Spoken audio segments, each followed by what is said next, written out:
好了，这个时候呢，我们的这个豆饼啊，都已经做好了。其中呢有这个花生饼、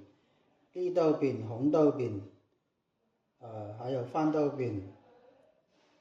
红豆饼，5种口味的，现在已经是做好了。我们来总结一下呢，就是说我们在油炸的时候呢，这个我油温在170度左右的那个油温油炸。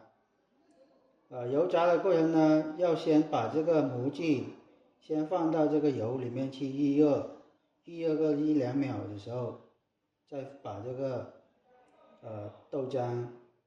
把这个米浆放到这个模具上面去，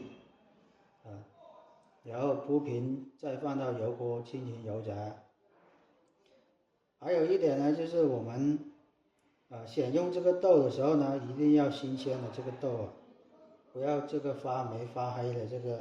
个豆就不要。我们选用的这个豆油呢是大豆油大豆油炸的话，这个饼呢才会金黄色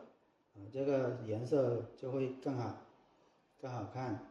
就不会说容易油炸的发黑好了，本期视频呢就讲解到这里了，我们下期视频再见了，感谢大家的观看我们下期再见。